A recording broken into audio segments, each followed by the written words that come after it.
Hi everyone. My fringe is not, it's not straight. That's better. That's a bit better. Hi everyone. So you might have noticed it's basically already halfway through the year. Yes, it is. It's more than halfway through the year.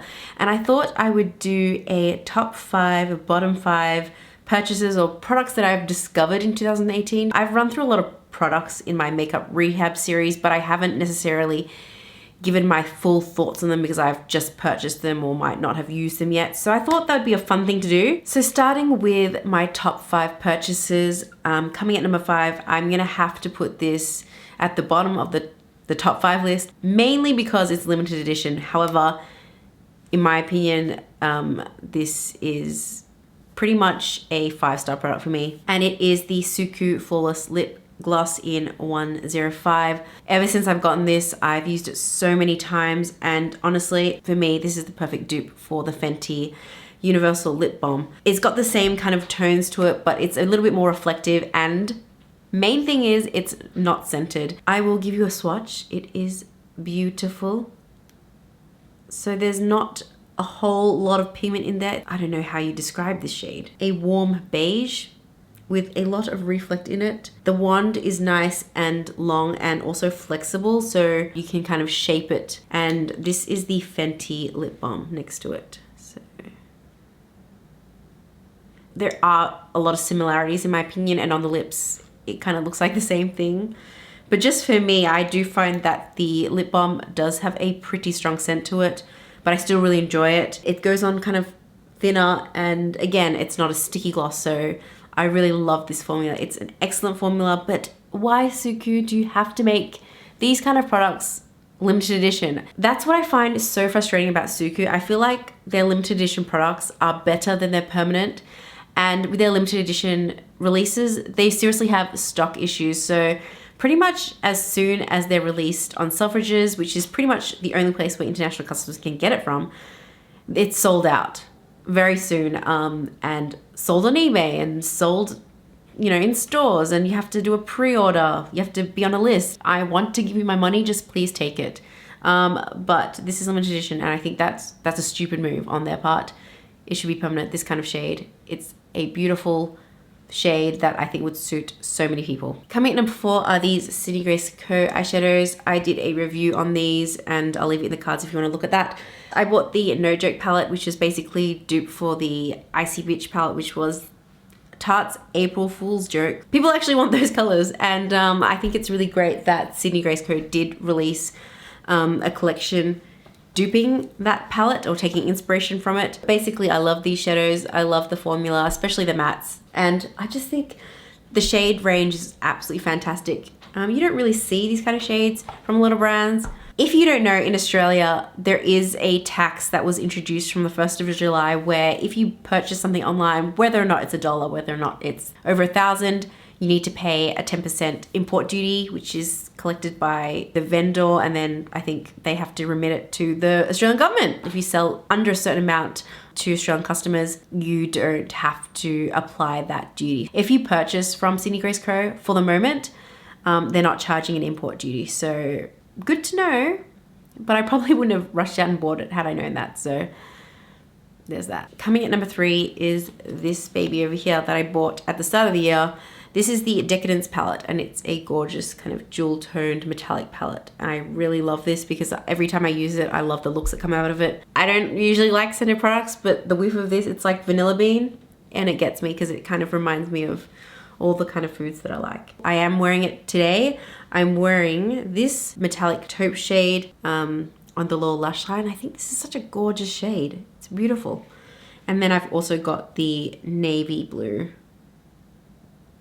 which is more of a satin, on the mobile lid. I have smoked it out quite heavily, and I have added that taupe in as well, and just really sheared it out because I didn't want to take away too much from this gorgeous liner, which I will talk about. Some might say that you can't create a complete look from this palette, but I am not opposed to an all shimmery eyeshadow look. So I think personally I can create a look out of it. Otherwise, I do sometimes take other mattes from other palettes and just use it. with this palette and use this palette as an accent palette. I think what I also like about this palette is that while it has some fun colors, you can really tone it down and keep it fairly work appropriate. I know I haven't reviewed these palettes, so I might just do a quick swatch of all the shades so that you can see. This is the gold, the silver. Oh, look at that. This is more of a brown. They're so beautiful and buttery as well. Catches my eye every time I open this palette. Burgundy. Taupe, again, one of my favorite shades in this whole palette. This is more of a champagne gold.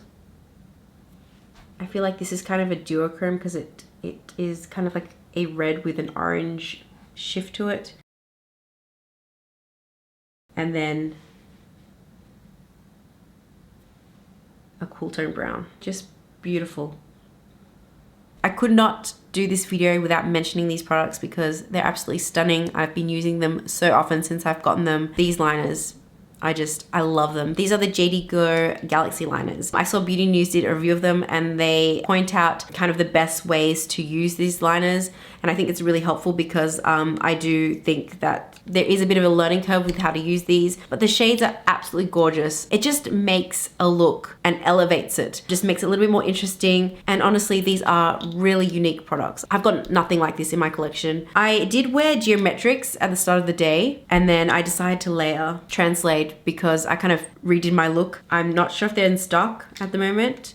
JD Glow is an indie brand, so I don't think they make things in massive quantities. So I would highly recommend checking them out once they do restock because they're so good. They're really good. And I actually decided to buy more and I bought their neon liners as well. So that's on the way. They really just stand out and I can't stop staring. I might do a bit of a swatch, why not? This is Geometrics, beautiful. This is Shuketh, got Oil Spill.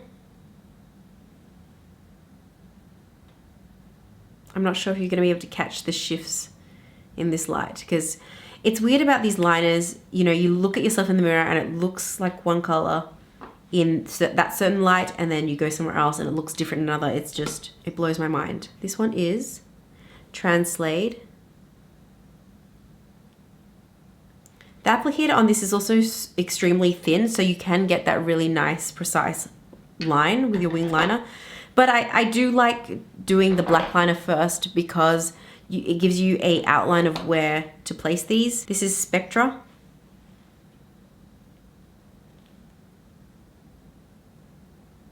And this is Sphinx. Again, I highly recommend you check out Beauty News' review because they have close-up swatches, what it looks like applied on the eyelid, and yeah, it's really, really good. So my number one favorite purchase for this year, 2018, can you guess? Can you guess what it is? I feel like I have talked about it a little bit, but not that much, and I was planning on doing a review. These are the Sonia G brushes. And I just think she did such an amazing job that I want to collect them all. And I'm sad that I don't have them all. If anyone was going to make a brush line, it makes sense that Sonia G would because she has a collection of over 2,000 brushes and I love her blog. I think that she really knows her stuff. She does a lot of comparisons because she's tried so many brushes. I think the brushes themselves look extremely sleek and luxe. I love the kind of red lacquer on them.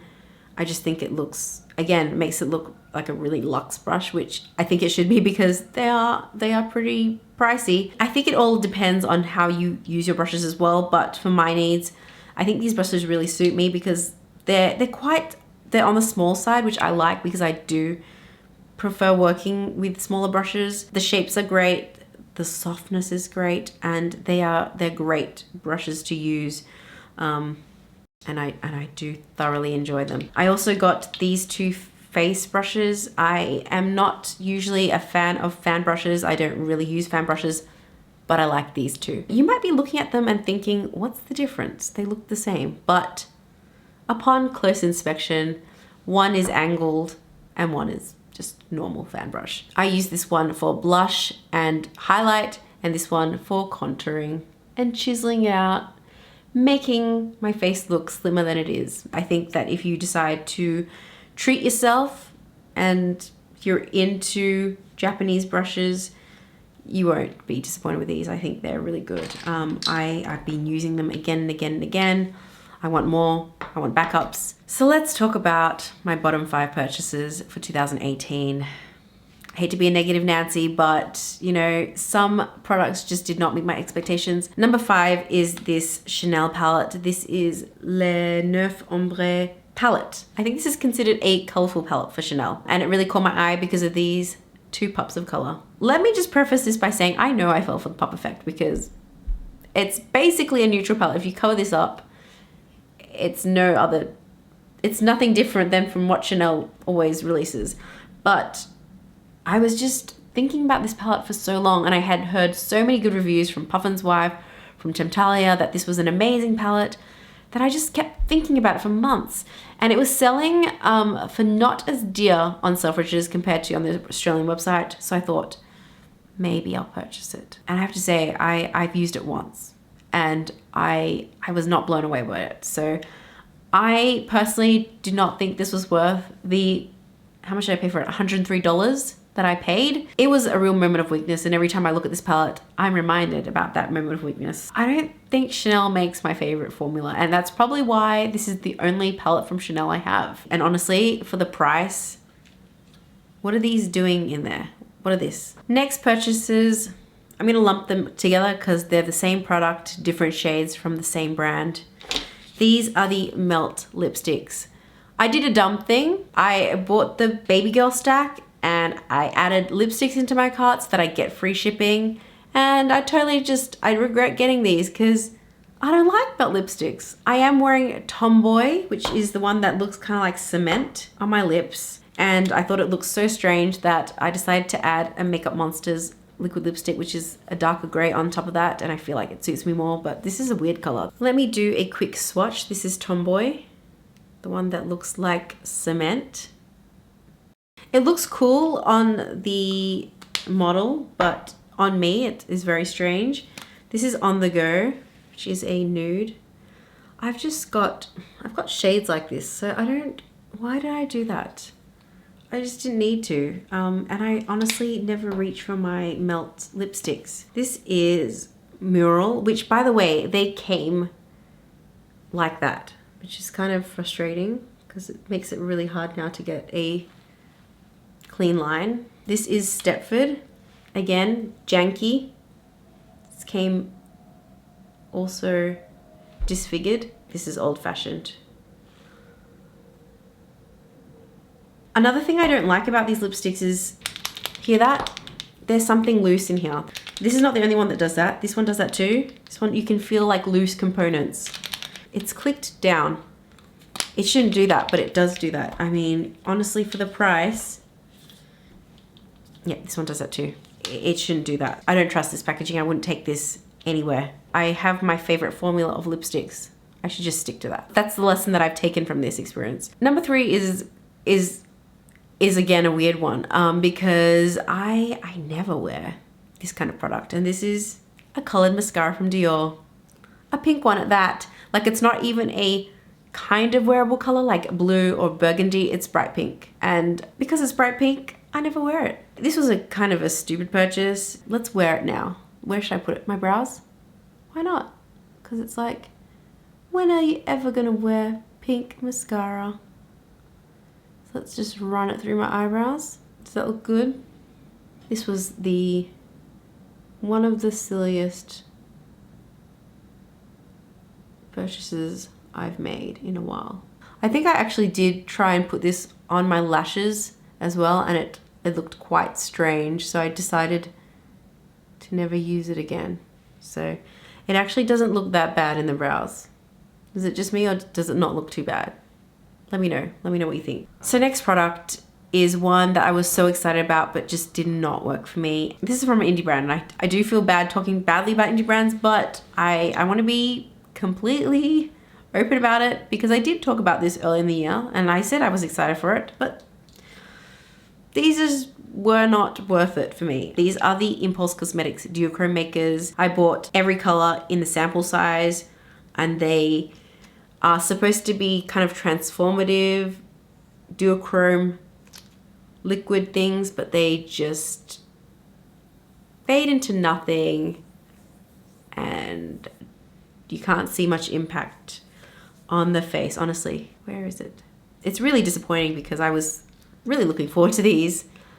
And I don't think they were cheap either. I think I paid something like $30 or $40 Aussie to get these to me. They're so underwhelming. I just wish this was slightly more pigmented would be great. They don't sit that well on the skin. Like, you do need to buff it in and blend it in. I wore it this morning actually, and I did a demo of it, so I might put that clip up so you can see what exactly it looks like. They just kind of don't do that much. And I personally hate adding layers to my face that I feel like don't do anything. I mean, I guess who does really? These just did not hit the mark for me, unfortunately, for the reason that they're not pigmented enough. They do not show up that well on the skin, and they also sit strangely on the skin. I do love Impulse Cosmetics. They've got these amazing duochrome lipsticks that I love, but these are just, I didn't think these were very good. Now, last product, my number one least favorite purchase this year is one that I felt was so hyped up about, and that is the MAC Fix Plus Gold Light. There's a little bit left, but I feel like this little bit is basically unusable for the reason that I will show you. I will demonstrate why this sits so weirdly on the skin. The premise of this was it's supposed to make your skin look really beautiful, glowy, dewy, all that, but it just looks full on like a glitter bomb. And if you wear black a lot or dark colors, that glitter is gonna get everywhere. It's gonna look like you've been covered in glitter. You've been to a glitter party. You know, all those videos that were showing people swishing it around, it looks cool, but I think this is one of those things where the concept just sounds way better than it is in reality. The reason why I can't use this is now, if I spray it onto my face, big chunks of that gold will sit on my face. Because I'm not gonna go anywhere now, I will show you what I mean, but this is not good. Okay, I'm gonna spray it and show you what I mean. So let it settle. Love the smell of it. I love the original Fix Plus, but this one I will not repurchase again. I don't like it at all. So as you can see now, as it's starting to settle, I'm gonna zoom you right in. Can you see chunks of gold sitting on my face? It's not cute. I actually did that one day and left the house not realizing that this had happened. And when I looked in the mirror, I was absolutely mortified because I was like, I was really happy with my makeup on that day. And then this just ruined everything. So wasn't happy at all. So this is a fail for me. Big old fail. Especially because I feel like, yeah, it was hyped so much and it did not meet that. So I'm not sure what I'm gonna do with the last bit. I might add some more Fix Plus so that it dilutes it all, because I don't really want to waste this, but at the same time, I don't want to go out of the house with chunks of gold everywhere. Have you tried this product? Are you experiencing the same problems? So that's it. Those were my top 5, bottom 5 purchases for 2018. Hope you found this interesting. Let me know, what are your top 5 and bottom 5 things that you purchased this year, or top 1 or top 3, or however many you'd want to share with me. Interested to know. Hopefully you find it hard to list the bottom ones, because I, to be honest, when I was putting together this list, I found it much easier to put together the ones that just did not work for me compared to what actually did. Anyway, if you want to see more of my face, please subscribe, and I hope to catch you next one. Thanks for watching.